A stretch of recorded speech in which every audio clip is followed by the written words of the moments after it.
Attack பண்ணியிருக்காரு. கையில் ஒரு அட்டாக் பண்ணும்போது அவர் சட்டை கிழிஞ்சிருச்சு. ஜாகிருடைய சட்டை கத்தியால் வந்து அந்த சட்டையை கிழிச்சிட்டு அடுத்து அவருடைய வயிற்றை கிழிக்கிறதுக்கு முயற்சி பண்ணும்போது அவர் குனிஞ்சி கொஞ்சம் தப்பிச்சிருக்காரு. இப்படி அங்கே இருந்து எல்லாரும் விசிக்காவை அவர் தெரிஞ்சே எல்லாரையும் வந்து அட்டாக் பண்ணும்பொழுது இவர்கள் உயிர் பிழைப்பதற்காக வந்து அங்கேருந்து ஓடி இருக்காங்க. ஓடினவங்களையும் துரத்தி வந்து கத்தியால் வெட்டியிருக்காரு, கையால் தாக்கியிருக்கிறார். இது வந்து திட்டமிட்ட ஒரு செயல். உங்களை ஒருத்தனையாவது கொலை பண்ணாமல் விட மாட்டேன்னு கத்திருக்காரு. உங்கள் தலைவன் திருமாவனுடைய உயிர் என் கையில் தான் போகும் அப்படின்னு கத்திருக்காரு. உங்களை யாரும் விடமாட்டேன்னு சொல்லி கத்திட்டு தான் அட்டாக் அடிச்சிருக்காரு. அது அங்கேருந்த காவல்துறைக்கும் தெரியும், அங்கேருந்த பொதுமக்களுக்கும் தெரியும். உங்களை போன்ற பத்திரிகையாளர்களும் அங்கே குழுமி இருக்கிறாங்க. இப்போ பத்திரிகையாளர்கள் தடுத்துருக்குறாங்க. ஒரு சில பொதுமக்கள் ஒரு சிலர் வந்து ஒரு இளைஞர்கள் ஒருத்தர் கூட தடுக்கிறாரு. அதையும் மீறி இவர் வந்து அவங்கள வந்து கத்தியால் வந்து தாக்குறாரு. கொல்லாமல் விடமாட்டேங்கன்னு கத்துறாரு.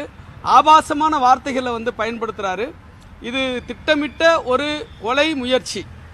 இந்த கொலை முயற்சி செய்த ஏர்போர்ட் மூர்த்தி மீது உரிய நடவடிக்கை எடுக்க வேண்டும் என்று சொல்லி பாதிக்கப்பட்டிருக்கிற மருத்துவமனையில் அனுமதிக்கப்பட்டிருக்கிற சிகிச்சையில் இருக்கிற திலீபனின் சார்பில் இன்றைக்கு வந்து நமது கமிஷனர் ஆஃபீஸில் நாங்கள் புகார் கொடுத்துருக்குறோம். அவருடைய புகாரை நாங்கள் வந்து கொடுத்துருக்கோம். அந்த புகாரின் அடிப்படையில் நடவடிக்கை எடுப்பதாக முதல் தகவல் அறிக்கை பதிவு செய்வதாகவும் அவரை வந்து உரிய சட்ட நடவடிக்கைக்கு உள்ளாக்குவதாகவும் உறுதிமொழி கொடுத்திருக்கிறார்கள். நடந்தது என்னன்னா, அந்த பத்திரிகைக்காரங்க இருந்தாங்க, விஷுவல் இருக்கு, செக் பண்ணிக்கோங்க. 7 நிமிஷம் விசிகாரங்க தான் ஃபர்ஸ்ட் அவர் அடிச்சு துரத்திட்டு வந்தாங்க டிஜிபி ஆஃபீஸுக்கு. திட்டினதும் விசிகாரங்க, அந்த அடிச்சவங்க தான், அந்த 5 பேர் அடிச்சாங்க இல்லைங்களா, அவங்க தான் ஆபாசமா திட்டினாங்க. அடிச்சது அவங்க தான். 7 நிமிஷத்துக்கு அப்புறம் தான் அவர் பாக்கெட் வந்து கத்தி எடுத்தாரு. நீங்க எந்த ஊடகம் சார்? இல்ல அது எப்படி வேண்டாம்? நீங்க யாருன்னு தெரியாம நீங்க சாட்சி சொல்றீங்க. இல்ல நீங்க யாருன்னு கேக்குறேன். நீங்க யாரு? நீங்க எந்த செய்தியாளர்?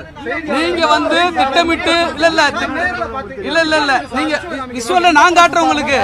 நீங்க எந்த பிரஸ்? நீங்க எந்த பிரஸ்? இல்ல நீங்க எந்த செய்தியாளர்? நீங்க எந்த பிரஸ்ன்னு தெரியாம செய்தியாளர்னா மொட்டையா சொன்ன அப்படி? நீங்க வந்து நீங்க இல்ல இங்க சார் இங்க பாருங்க. நீங்க வந்து ஒரு வந்து அவருக்கு சார்பா பேசுறீங்க.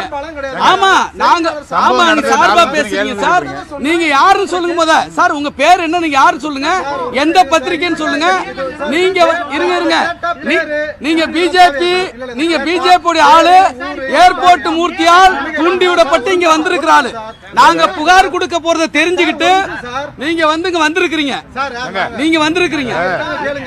என்ன யார போய் கேக்குறீங்க? நீங்க யாருன்னு சொல்லுங்க சார். நீங்க யாருன்னு சொல்லுங்க. நீங்க விஷுவல் எங்கிட்ட இருக்கு சார். நீங்க தப்பா பேசுறீங்க. இருங்க விஷுவல் எங்கிட்ட இருக்கு. இல்லங்க நீங்க சொல்ல வேண்டாம். அவங்க சொல்ல வேண்டாம். உங்களுக்கு பதில் சொல்ல வேண்டிய அவசியம் இல்ல. இங்க பாருங்க சார். இங்க பாருங்க. இருங்க நீங்க வந்து இருங்க ஒரு நிமிஷம் சார். நீங்க சார் கத்தி எடுத்துட்டு வர சார். எங்கள்கிட்ட ஆயுதம் இருந்துச்சா? கட்டை இருந்துச்சா? இருங்க ஏதாவது ஒரு சின்ன கம்பு இருந்துச்சா? இல்ல ஆயுதம் இருந்துச்சா? ஆயுதத்தால் தாக்கப்பட்டு இன்னைக்கு மருத்துவமனையில் இருக்கிறது எங்களுடைய திலீபன். ஆயுதத்தால் தாக்கப்பட்டு பாதிக்கப்பட்டு இன்றைக்கு வந்து அந்த கத்தி கிளியிலிருந்து சட்டை கிழிஞ்சு நிக்கிறது எங்களுடைய ஜாகிர். அவருக்கு என்ன காயம் நீங்க சொல்ல முடியுமா? அவரு தான் பிளான் பண்ணி வந்திருக்காரு, ஆயுதத்தோடு வந்திருக்காரு. டிஜிபி ஆபீஸ்னு தெரிஞ்ச எந்த விதமான அச்சமும் இல்லாம வந்திருக்கிறாரு, கத்தி கொண்டு வந்திருக்கிறாரு. அப்படிப்பட்ட நபருக்கு நீங்க வந்து வக்காலத்து பேசுறீங்க. என்ன நியாயம் இது? நான் உங்களுக்கு விஷுவல் தர்றேன். நான் உங்களுக்கு விஷுவல் தர்றேன் சார். நான் உங்களுக்கு விஷுவல் தர்றேன். இருக்க விஷுவல் காட்டுங்க. இருக்க சார். நீங்க உங்களை நம்ப முடியாது சார்.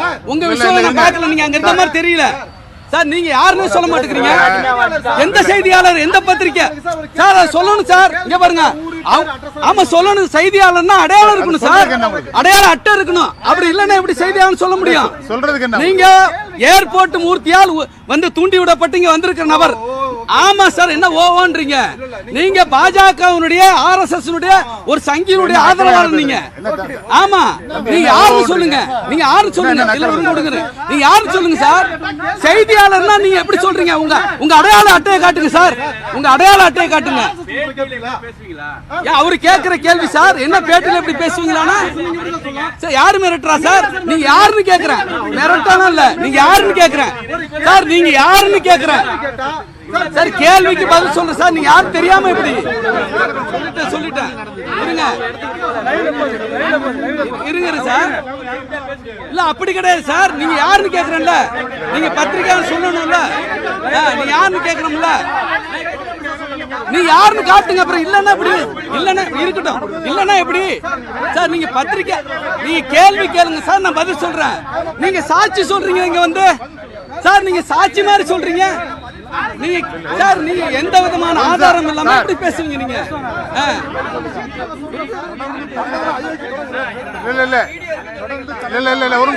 வீடியோ நாங்க தரோம் சார். வீடியோ தரோம். நாங்க போலீஸ்ல கொடுத்திருக்கிறோம். அந்த காவல்துறை விசாரணையில் இருக்கிறது. விசாரணை இருக்கிற பொழுது நாங்க எப்பொழுது காட்ட வேணும் அப்போது காட்டுவோம்.